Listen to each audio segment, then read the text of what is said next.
नमस्कार, welcome to ji affair. जैसा कि आपने थंबनेल में देखा होगा कि भाई रसिया और यूक्रेन के बीच में अभी पीस टॉक संपन्न हुई है, जिसमें कुछ रसिया के डिप्लोमेट्स और कुछ यूक्रेन के डिप्लोमेट्स तुर्की में जा कर के वहाँ पर मध्यस्थता हुई है और वहाँ पर बात पीस की तरफ चली है कि ये युद्ध कैसी तरीके से समाप्त हो जाए। इसमें यूक्रेन ने कहा कि हम न्यूट्रलिटी की तरफ जाएंगे, ना तो रसिया के साथ चलेंगे और ना इस नाटो के साथ चलेंगे। यहाँ पर कहा कि यूक्रेन ने कहा है कि हम रसिया के लिए कोई भी सिक्योरिटी थ्रेट नहीं बनेंगे। दूसरी तरफ इसी बात को सुन कर के जो रसिया है उसने कहा है कि हम जो ये हमारी जितनी भी मिलिट्री वो चल रही है, मिलिट्री एक्टिविटीज़, कीव राजधानी जो यूक्रेन की राजधानी है कीव है, वहाँ से वापस बुला लेंगे। वहाँ पर किसी भी प्रकार की मिलिट्री एक्टिविटीज़ नहीं होगी। हालांकि अभी तक युद्ध को समाप्त करने की कोई घोषणा नहीं हुई है, कुछ भी नहीं हुआ है, लेकिन हाँ इतना हुआ है कि यूक्रेन ने ये कहा है कि वो न्यूट्रलिटी की तरफ चला जाएगा। मतलब ना रसिया की तरफ से बोलेगा और ना उसकी रसिया इसके नाटो की तरफ से बोलेगा। यहाँ पर आप देख सकते हो कि इसने मिलिट्री एक्टिविटीज़ को जितने भी कीव के आसपास थी उसको वापस बुलाना है कि वो कह दिया है। लेकिन हालांकि ये अभी डिस्कशन ही हुआ है तुर्की में। दोस्तों आपको पता होगा कि जो तुर्की हुआ, सऊदी अरेबिया हुआ, चाइना हुआ और हमारा इंडिया हुआ, यही जो देश हैं जो न्यूट्रलिटी मतलब एक तरीके से ना तो नाटो के सब मतलब एक तरीके से, हाँ तुर्की तो भाई नाटो का सदस्य है, लेकिन वो भी नाटो के साथ नहीं जुड़ा हुआ, नाटो के साथ नहीं बोला रसिया के खिलाफ।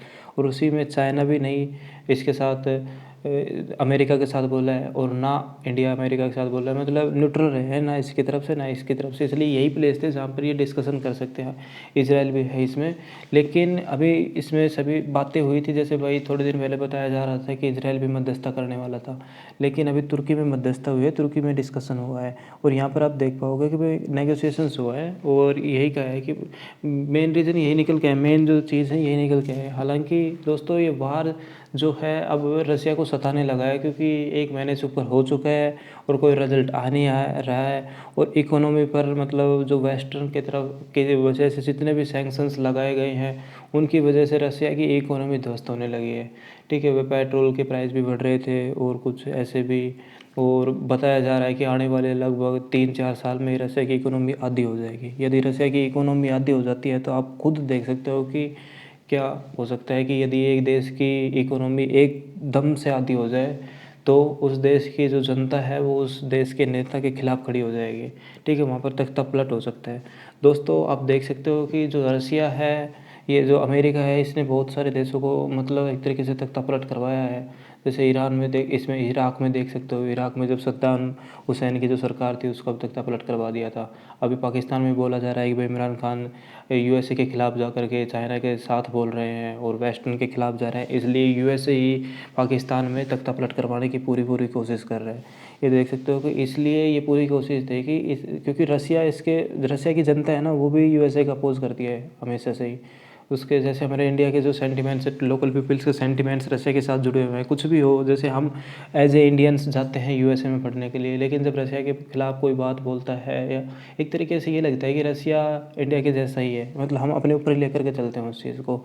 ये हमारे सेंटिमेंट्स जुड़े हुए हैं, क्योंकि रसिया ने हमारी उस समय मदद की है जिस समय पर पूरा देश दुनिया हमारे खिलाफ खड़ी हुई थी। यूएस सैंक्शंस पर सैंक्शंस लगाए थे 1970 में, और 1999 में कारगिल वार में जब जीपीएस के लिए कैंसिल कर दिया था, और परमाणु रिएक्टर्स, मतलब बहुत सारी सुविधाएं दी हुई है ऑलरेडी हमारे डिफेंस में बहुत सारा वो है।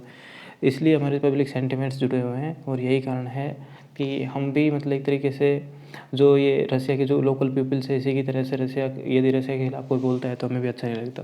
लेकिन जो रसिया की लोकल पीपल्स है वो इन देशों को समझती है कि ये ऐसा हो सकता है, इसलिए जो अमेरिका है वो डायरेक्टली तख्ता पलट नहीं करवा सकता था, इसलिए ये करवाने की कोशिश की। यूक्रेन को पुश करता रहा, अभी युद्ध हुआ है, यूक्रेन बीच में फंसा है।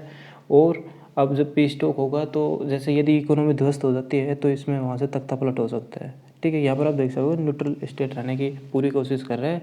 और इसके साथ एक बड़ी न्यूज़ ये है दोस्तों कि यूके ने डायरेक्टली बोल दिया कि यदि रसिया ये रोक देता है युद्ध को और वापस चला जाता है तो जितने भी सैंक्शंस लगाए गए हैं इसके द्वारा, यूके के द्वारा, यूनाइटेड किंगडम ब्रिटेन के द्वारा जितने भी सैंक्शंस लगाए गए हैं उनको हटा दिया जाएगा।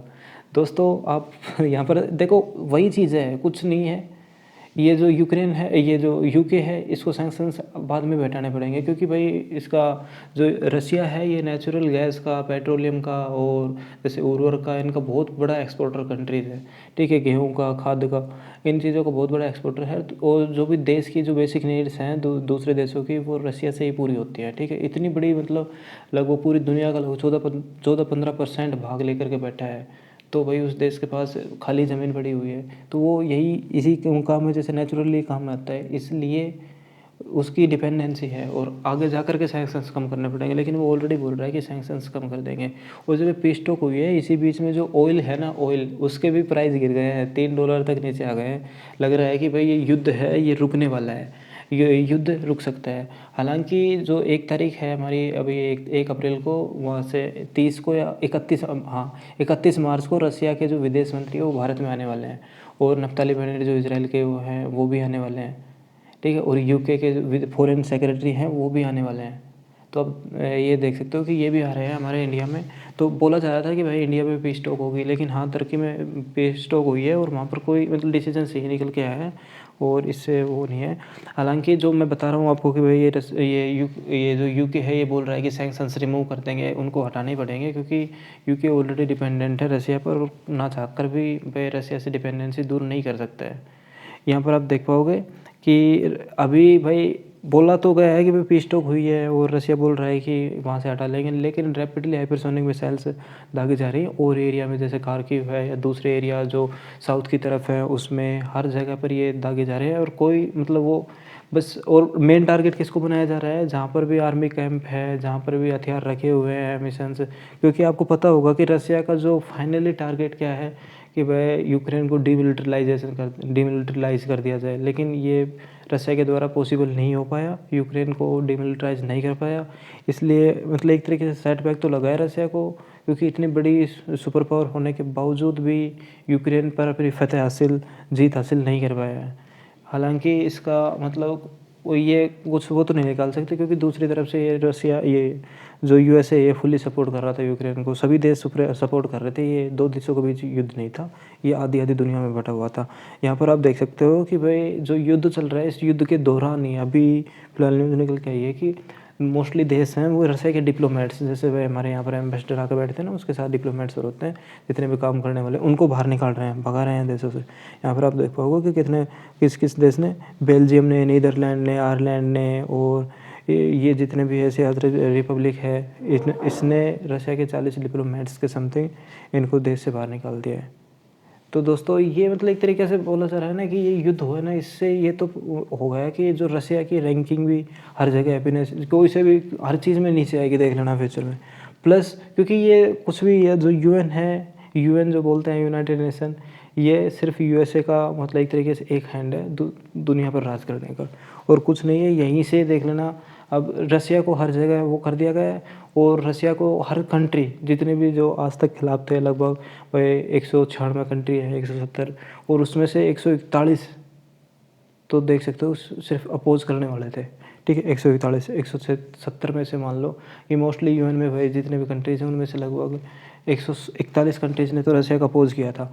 वो सभी मतलब रसिया को उस तरीके से नज़रिए से देखेंगे कि रसिया एक दुश्मन कंट्रीज है उन देशों के लिए भी। हालांकि भाई इंडिया के सेंटिमेंट्स कुछ अलग है, क्योंकि हमारे भाई ऑलरेडी रसिया, हमारे जो लोकल पीपल्स हैं वो आज भी ये समझते हैं, देख लेना कभी दिल से सोचना कि आप रसिया को एक तरीके से दुश्मन टाइप में देखेंगे या अमेरिका को आपको। हालांकि मुझे पता है कि मोस्टली जो लोग हैं उनको अमेरिका ज़्यादा पसंद नहीं होगा रसिया के, और रसिया के मतलब रसिया के लोग अच्छे लगते होंगे बावजूद इसके कि अमेरिका के। लेकिन हाँ, यदि पढ़ने की बात है, दूसरे देश में जाने की बात है, तो अमेरिका सबसे पहले आ जाता है। तो यही कारण है, क्योंकि दोस्तों मतलब एक तरीके से दोस्त कैसा हो, लेकिन दोस्त दोस्त होता है, ठीक है, वही बात चलती है। यहाँ पर आप देख पाओगे कि अब जब देखो दोस्तों, ये जो पीस टॉक हुई है तुर्की में, इसमें सिर्फ डिप्लोमेट्स गए थे, मतलब मेन आदमी गए थे देश के, जैसे रक्षा मंत्री, विदेश मंत्री, ऐसे जो सेक्रेटरी होते हैं वो गए थे, सेक्रेटरी लेवल की मीटिंग हुई थी। लेकिन जो अब बताया जा रहा है कि तुर्की के बाद अब पीस टॉक हो सकती है।